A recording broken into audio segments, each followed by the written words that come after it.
Hey everybody, MillerTimeBMW here. This is the first episode in a new series where I hit the road traveling to meet you, the viewer, and help with the projects you've got going on. If you've got a project that could use some help, just shoot me a message or put it in the comments section below.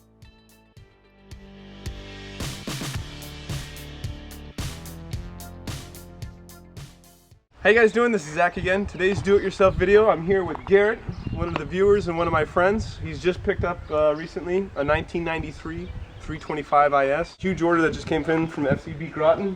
So what we're going to do is we're going to go over the car. We're going to refreshen all the shock absorbers with new Bilstein touring shocks. We've got a full Miley HD control arm kit.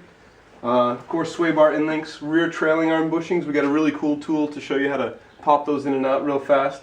Control arm bushings. We're actually going to do a fan delete mod too, so we've got an aluminum thermostat housing, metal impeller water pump, and we're actually going to do something that not a lot of people do right off the bat, but we're going to get the car a full tune-up. We're going to do a fuel filter, air filter, oil change, spark plugs, and we're going to get the car running really well and see how it handles. The first thing we're doing here, we're going to remove the front passenger side caliper, and we're going to get it hung up out of the way with some mechanics wire.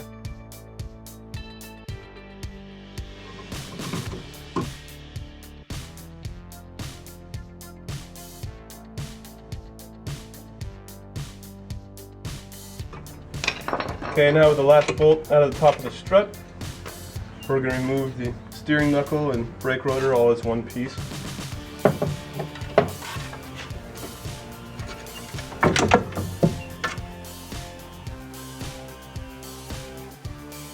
Just to show you how bad this lower outer ball joint was, you can actually see that I can remove the steering knuckle with my bare hands. We're using a 13mm to remove the upper strut mount, the whole strut from the car, and you can see how covered it is in oil. Now that I've got the tie rod nut loosened fully, I just went ahead and reinserted it to keep the steering knuckle from moving. I'm going to put on my trusty tie rod puller.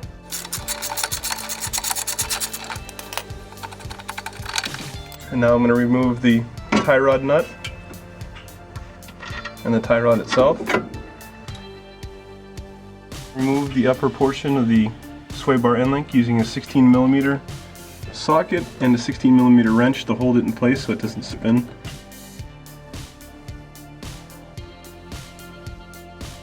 Now I'm going to use a pair of 13mm sockets to remove the sway bar end link.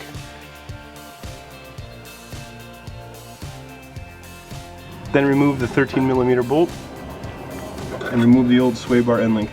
Then using a 16mm you can remove the sway bar end link support bracket to the control arm.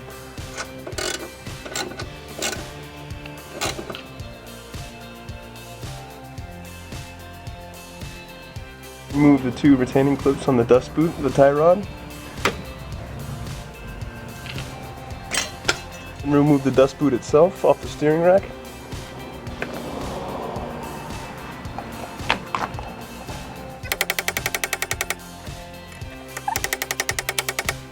Just use some channel locks to break free the inner tie rod from the steering rack and then loosen it. Remove.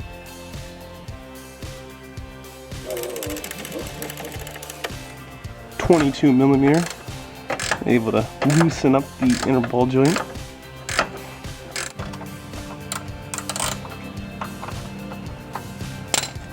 Now remove the tire control arm off the car. Now we need to get the lower control arm bushing off the control arm. We call this the lollipop. Looks like a lollipop. To do that, we're going to use a 3-jaw puller.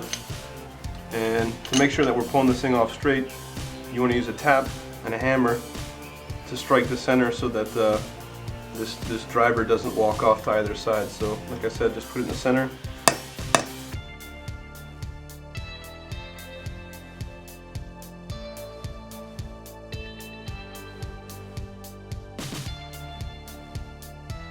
Puller didn't pull everything off, it actually just split the rubber. You want to work back and forth, break the rubber free. You might even need to use a razor blade to cut the rubber, but then you should be able to work the bushing until it comes off. So now you're left with two pieces.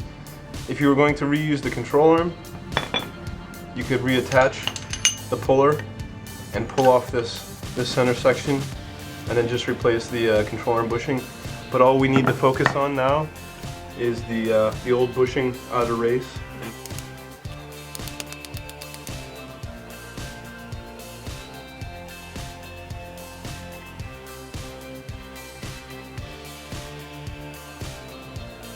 Lock on the rear bushing, and now this is ready to go back onto the car. Next, we're going to replace the control arm. I'm going to slide the inner ball joint in all the way to the top and replace the 22mm nut in the center to hold it up. And then the two 18mm retaining bolts holding the control arm bushing to the car. So we get the replacement Bilstein shock here. Put the rubber pad down at the bottom. We're going to add the washer on the top. While using the spring compressors, we're going to load up the old spring into the new shock. And on top of that, we're going to line up the grooves for the spring hat. And next, we're going to add our Miley upper strut mount and washer. And then we're going to hold everything together with a nut on top. Now using a 19mm, I'm going to remove the spring compressors off the spring. Now that I've tightened the king nut on top. You want to do this slow, and you want to do it alternating sides to relieve the tension off the spring evenly. Here's the old tie rod and the new. So we're going to remove the old dust boot, and then you can see the length is a bit different here on the new and old. So we're going to take the new tie rod, twist it counterclockwise, and align it as best we can with one another.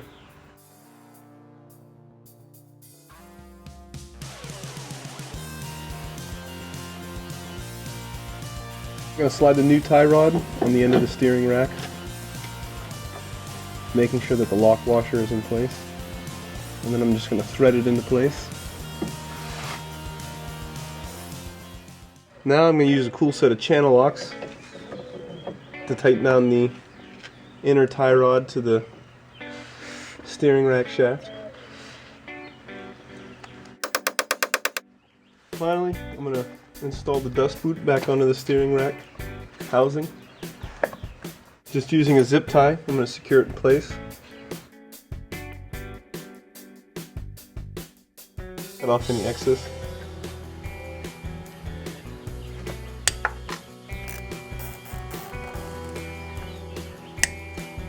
A 16mm, we can reattach the sway bar in-link bracket to the car. I'm using the screwdriver just to hold it in place, give it a little tension while it tightens down. And now you can install your new Miley sway bar end-link. First to the bracket, and then through the sway bar itself.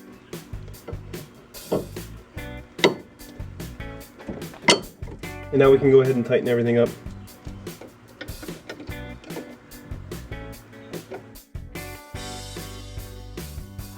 Now we're going to replace the steering knuckle onto the control arm and the tie rod. Just want to line up the two holes and drop it onto the studs.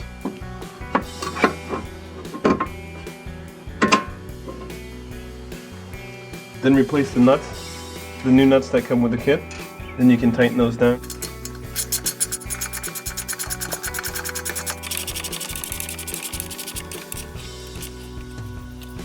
Now we're going to replace our new strut assembly into the car. I like to go in underneath and then up on the top and replace one of the 13mm screws.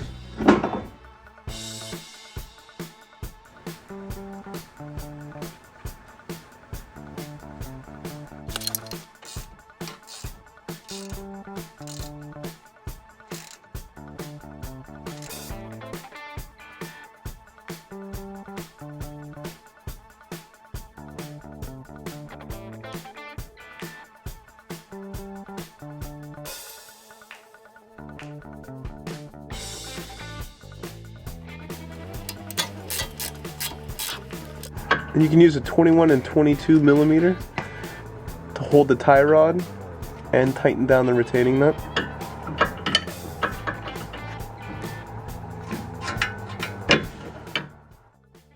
And that's it. We finished up the front end suspension work on this E-36.